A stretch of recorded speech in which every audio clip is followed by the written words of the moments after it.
Hi there, I'm Luke, your friendly linguistics and language enthusiast, and this is Go Natural English. Have you ever looked at words like this and wondered how to pronounce them? Or maybe you know how to pronounce them, but you aren't quite sure why they're pronounced the way that they are because of how different the spelling is?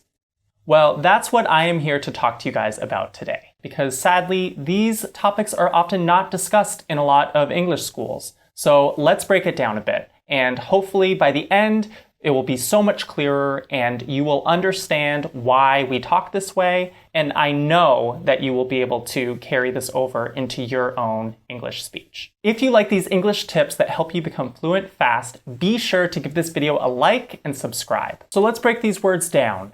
Nature, schedule, pressure, measure.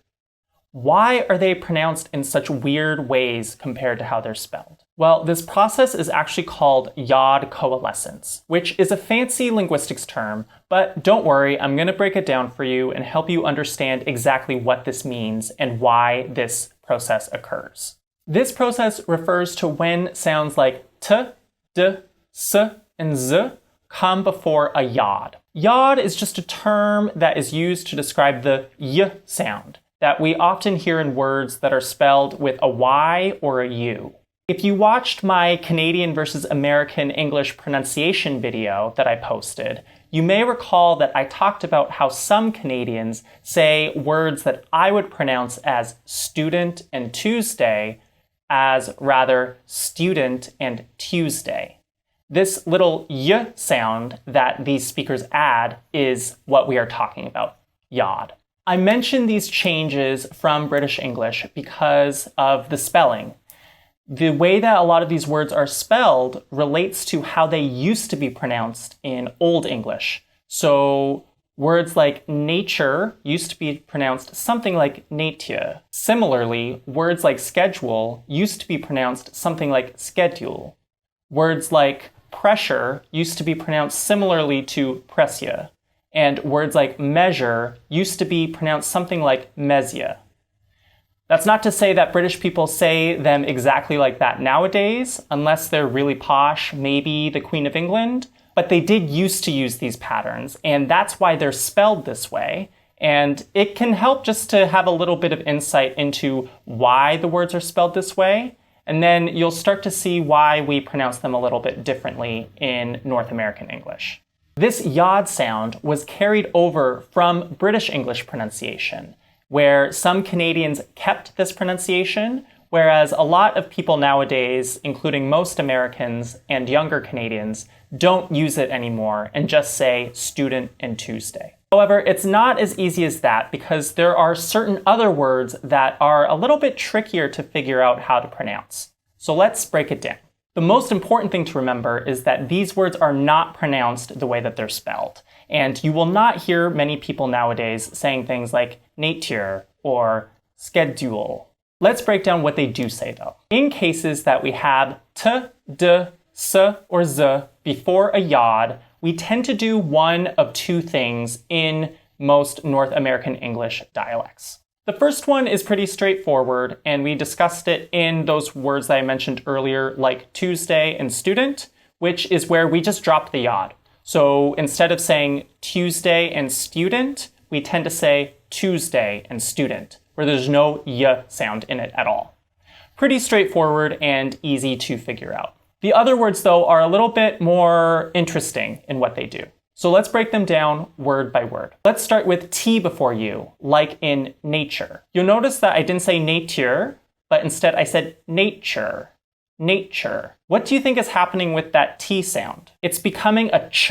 This ch is often spelled with a ch in English and is found in words like cheese and Chinese. But in many words like nature, the T in tu is often not pronounced with a true t sound, but rather with a ch sound. Let's go through some examples. Adventure, culture, feature, fortunate, furniture, future, picture, natural, situation.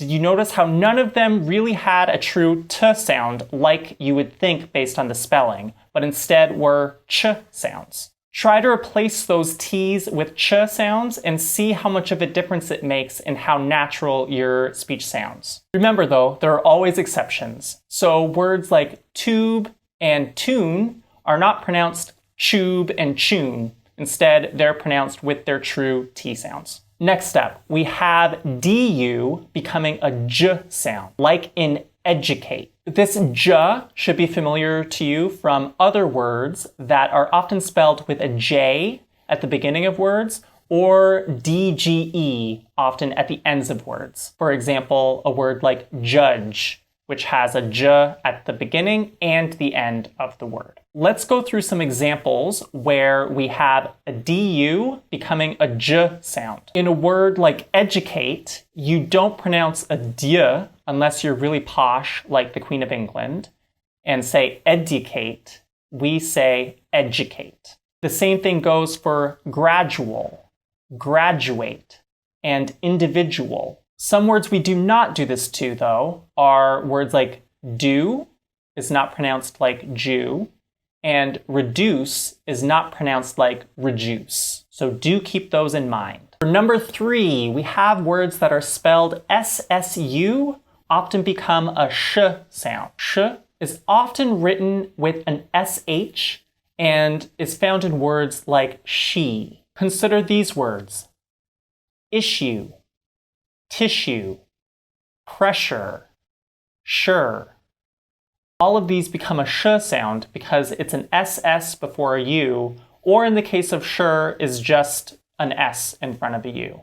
But most of the time it will be 2 S's in longer words. A good exception to remember though is assume. We don't say assume, we say assume. Finally, for number 4, we have when it's a zoo sound written. So often written either with the letter Z and a U or just one S and a U. Nowadays, we pronounce this sound with a j sound. We don't use this j sound very often in North American English, except for these cases that I'm going to walk you through. But we do have them in other languages that maybe you speak. So French, Portuguese, Russian, all have this j sound. If you aren't quite sure how to make this sound, I like to think of it like a soft j, like in judge. But it's soft. It's not j, it's j, j, j. In older English, they tended to pronounce these words that had one S with more of a z sound. And the reason why they did that is because they adopted a lot of these words from French.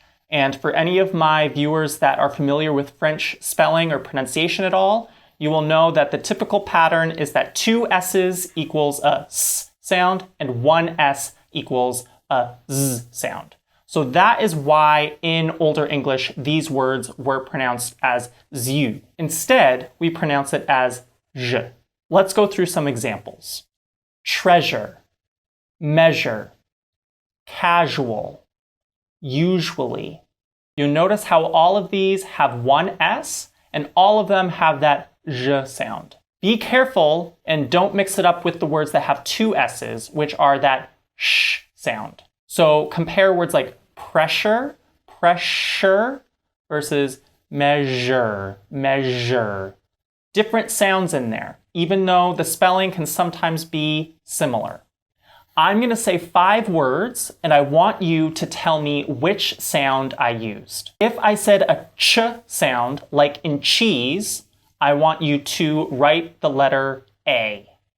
If I did a j sound, like in judge, I want you to write the letter B. If I said a sh sound, like in she, I want you to write the letter C. And then finally, if I use a j sound, which I mentioned is that sound that isn't used a lot in English, I want you to write the letter D. Let's see how you guys do. Creature, assure, azure, procedure, leisure. Write your answers down in the comments below, and let's see how we all did. I hope you liked the English tips that we covered in this video, and if you would like more English tips, I encourage you to check out our free Go Natural English tips by clicking on this link up here. You can sign up for free and we will send you new tips by email. Super easy. What do you think? Did you learn something new? Are there any words that you can think of that I didn't mention in the video that incorporated these sounds?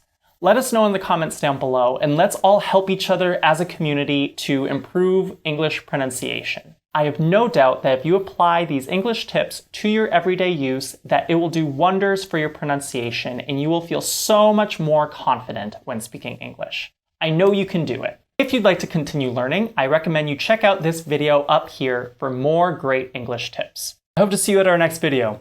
Bye!